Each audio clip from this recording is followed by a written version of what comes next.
Hi folks, I want to make a quick video here. I just heard something on MSNBC, or not MSNBC, it's CNBC,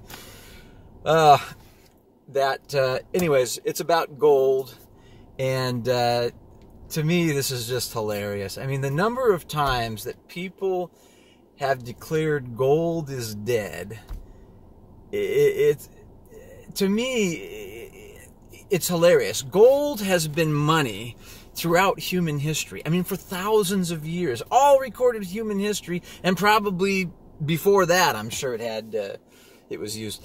But whatever. These people come along, and they've got crypto and whatnot, Bitcoin, which has been around, a couple of decades or something, tops, and that it's even been taken seriously, maybe the last 10 years or so. The idea that gold suddenly is going to become irrelevant and it's going to be replaced by imaginary computer tokens in the internet is completely ludicrous. But today, I wanted to make this video because I'm calling a bottom. I'm calling a bottom in the gold market. I think we just got the perfect contrary indicator, and that is this entire little segment on CNBC, Fast Money, which usually these people they usually have a little bit of common sense about gold, but it sounds like today, like they're just totally capitulating, giving up on gold, and declaring that gold is dead as an investment. So take a listen to this, and then I'll comment on it.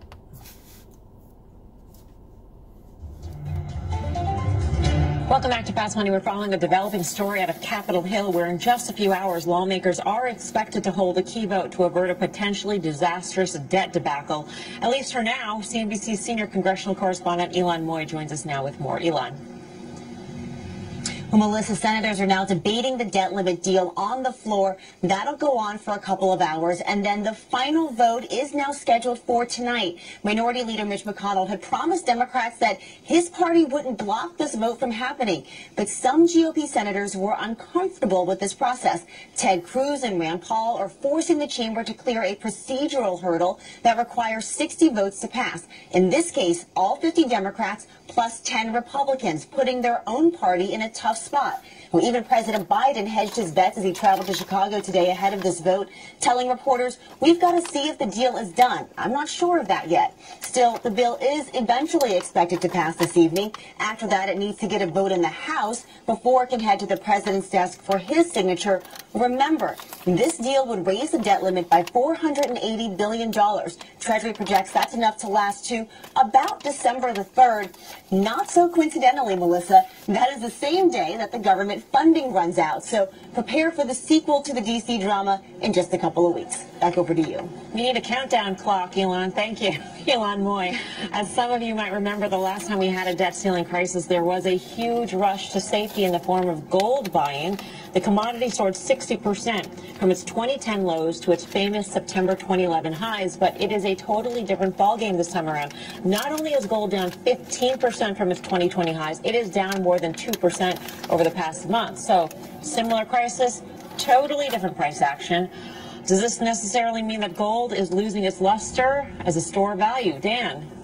Yeah, it's lost it, Mel. It's gone. It's over. I mean, when you think about it, the last time we had this crisis about a decade ago, I mean, gold was trading about the same spot. And we have a chart here just kind of showing that. We were just talking about a barbell approach. Look at 10 years on. What's happened in gold. So we did have this little bit of run up. There has been some fears of inflation. We did see, kind of flight to quality or safety or something like that when we had the pandemic. But really what's happened here is every incremental dollar that wants to go into store of value, I perceive, is going into Bitcoin. And when you think about the potential to narrow that gap between the gold holdings globally, which are north of 10 trillion, and what, Bitcoin's market cap, it's about $1 trillion. Now, the last point I'll just make is we know that we're not going to trip the debt ceiling and we're not going to get downgraded and all that sort of stuff. It's a lot of drama. But when you look at that gold chart over the last 10 years and you look at what's happened to the sovereign balance sheet here, we've gone from about $2.5 trillion to $8.5 trillion, and gold stood still. There is no case to own gold here. I'm sorry, all you gold bugs. And I know I'm just kind of ticking off Guy Adami here, but it's over. It's done. For somebody so salty, Dan, it's amazing that you have such faith in Washington to actually get this done when the can is, in fact, kicked down this, I'm not even going to say road, it's like a small pathway. Karen, do you buy the argument that perhaps Bitcoin is the beneficiary? I mean, people have made that case about Bitcoin being a store of value for so long. The $1 trillion out of gold, $1 trillion into Bitcoin, that's fairly convincing. It's interesting. You're saying the 1 trillion of Bitcoin versus the 10 trillion of gold? No, that came out of gold outflow into Bitcoin. Yeah, I believe that's happening. I mean, also you would think with the commodity move that's been going on, I thought that was one of the underpinnings of the gold bull case, wasn't it? I thought inflation, commodities, and that would be part of it as well. So I've never quite understood gold, and I do think that because Bitcoin is becoming sort of a valid asset class that people need to be invested in, some of that coming out of gold, that makes sense to me. I don't know if this is it, that's the move, I'm not sure, but I agree. I don't get gold. I don't get what has it done for you? I don't get it. Well, it's done down 8% over the past year for you, basically, Guy Adami. So I'll go to you as the person who dabbled in gold once upon a time, a blue moon ago. Yeah. It was the Peculiar Pub Days, and we're going to bookmark one part of the show. We'll bookmark Denim Dan's call that it's over. And I hope he just rang the bell for a myriad of reasons, not least of which we'll get to see him in that denim shirt for years to come. But, look, it's hard for me to make a compelling case for gold here without question. Obviously, crypto, which is now either side of $2 trillion, has stole a lot of that. I mean, if gold just got half of that money, obviously it'd be 10% higher than we are. You can do that math, as can I. I will go back and say, look, central banks have been buying gold in record amounts. Doesn't seem to affect the price at all. And I still will bookmark the day that Palantir, albeit a small amount, bought $50.3 million worth of not the gold ETF, but actual gold bars. So there are other people that do think like I do. But again, price is truth, as I say. And the truth right now is gold does not want to go higher. All right, we want to get to an after hours alert in the biotech space. Let's get to... All right. So... couple things here. First of all, notice that point at the end there. Who's buying gold in record amounts this year? Central banks are buying. Okay, the central banks of the world are buying gold hand over fist this year. They weren't last year. Why weren't they last year? Because gold, these guys talking about the death of gold. Oh my God, gold doesn't perform. Gold hit an all-time high last year. It's down 8% this year, but it just hit a record last year. Went up above $2,000. I mean, the short-term memory here is very interesting. So these guys are traders, they're looking at Bitcoin. Oh man, look at Bitcoin's gone way up. Bitcoin went up from, whatever it was, below 10,000 to up now. It went up to 65,000 at the top, and it's back up. It went way down, and now it's back up to, I think, 55,000 or something like that. And they're saying, oh, all the money that used to go into gold is now going into Bitcoin. Let me say this. They're not 100% wrong. Some of the money that used to go into gold is going into Bitcoin. Some of it. What? Not the money that was coming from smart people, like the people who run the world's central banks. Not big institutions and so forth. People who are, generally smart and conservative with their money and understand economics. What money then is going... The money that's come out of gold and is going into Bitcoin is the speculator money. It's the people trying to make a quick buck. It's the people who jump on any momentum trade and try to get in and get out and get their cash, whatever. Which is fine. There's nothing wrong with that. But that's not the real market. That's not the real investment market. Those people, they'll be in the Bitcoin trade right up until things start to go south. And when the market, if the market crashes, Bitcoin is not a store of value. Bitcoin is not going to weather. You're not going to see the stock market crash and Bitcoin go up. It's just the opposite. You're going to see, if the market crashes, Bitcoin's going to crash, because Bitcoin is just another risk asset. It's just like gambling with meme stocks, you know, the GameStop thing on the Wall Street Bets crowd. It's the same thing. It's the same phenomenon. These are not these people that are going, this $1 trillion that have flowed into crypto this is not long money. This is not the long smart money. This is gamblers. This is all this is. This is people gambling, trying to get rich quick. And when people get scared, they take their money out of those kind of assets, and Bitcoin will crash.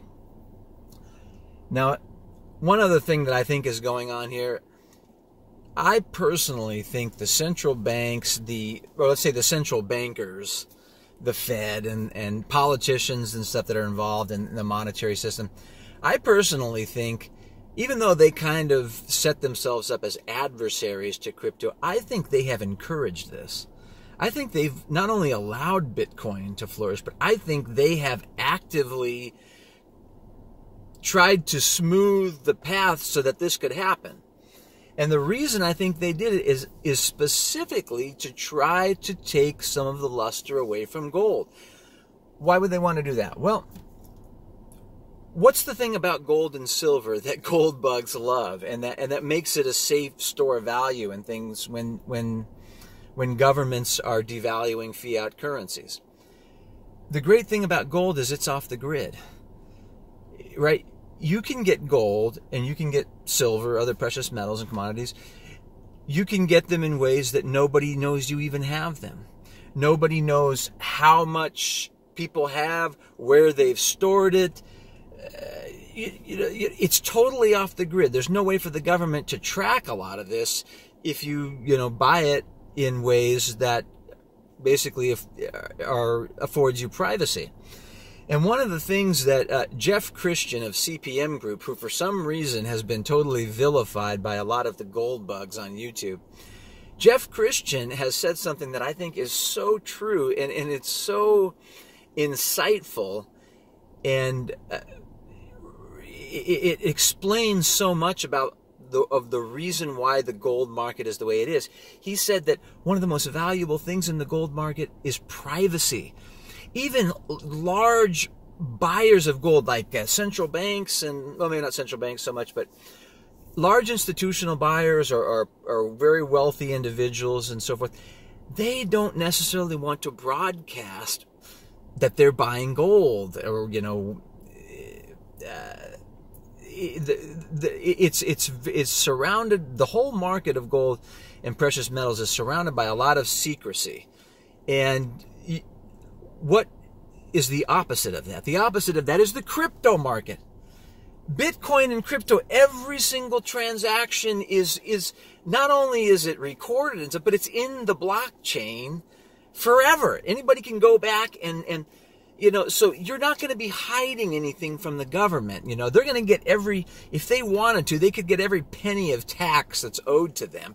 They can hunt down people. They can track anything, and they can go after tax evaders. They can go after criminals. They could at any time, the other thing they could do, if the system, goes haywire in the future, or for any other reason they just decide they want to, they could shut it down overnight. And then where would you be? If they did what China did, if they did what India has done, if they did what some of the countries have done, they just declare, that's it, it's illegal, and it's all forfeit, and you cannot do any more transactions in it. What are you going to do? Are you going to risk going to prison, going to, jail, losing all your money, having huge punitive fines put up against you? You're going to risk that? You're just going to comply.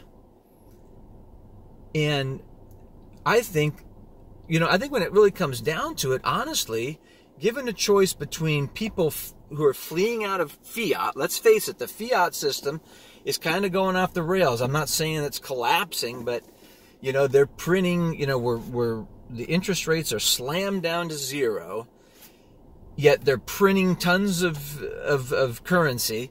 The inflation is going up. Things are not copacetic right now, and a lot of commentators, even people who are sober-minded, have said that they don't think that or they've put it this way. They've said we're kind of in like a big experiment right now, and nobody really knows how it's going to turn out. You know, the level of debt is going pretty much off the rails. And so we're not sure exactly what's going to happen. One thing we do know is going to happen is that inflation is going to run hot, because it's already running hot. We're at 5.5% and probably headed up. So given that we're in this situation, and it's all the developed countries of the world are pretty much in the same situation, no one worse off than the U.S. Given that's the situation, if you're central bankers, if you're government politicians and leadership in government, you're the elites that are trying to run this whole system, what would you rather have? You know, people who are smart, who are planning ahead, they're going to want to get out of this system, get, some of their wealth or all of their wealth, out of this system and into something else. What would you rather have them do? Would you rather have them go into gold and silver and other sort of safe havens that they cannot track, that they have no control over? They don't know who has it, where it's at, how much people who have it have, and various places they can store it around the world or whatever. And or would you rather have them in crypto, where you can track every single thing, and there's a record on the blockchain of every single transaction, and if you decide you need to, you can shut it down and you can regulate it, you can do whatever you want? Which would you rather have? I think it's pretty obvious which system the powers would be, where they would like the money to go. They would love for this crypto market to take off. And they're really encouraging this, I think. So anyways, sorry about that long-winded bit, but to me, it's very interesting when you have a show like Fast Money on CNBC declaring gold is dead. I mean, yeah, right, 6,000 years of recorded human history of gold as money. And because gold, for 8 months or 9 months of 1 year, it doesn't do what you think it should do, you declare that gold is over as an investment and now we should all go to Bitcoin? No. This is crazy talk. This is people that are not seeing the long term. And to me, if anything, it's possibly a sign of a bottom. I would not be at all surprised if we don't see gold in, let's say, the latter half, or what's left of this year, 2021, or say the beginning of 2022, maybe the first half of 2022. I would not at all be surprised to see gold take off and head much higher. Because when you have people capitulating like that, that's usually a sign of a bottom. So we'll see, but I just wanted to make this video for the record, and we'll see what happens. All right, we'll see you guys next time.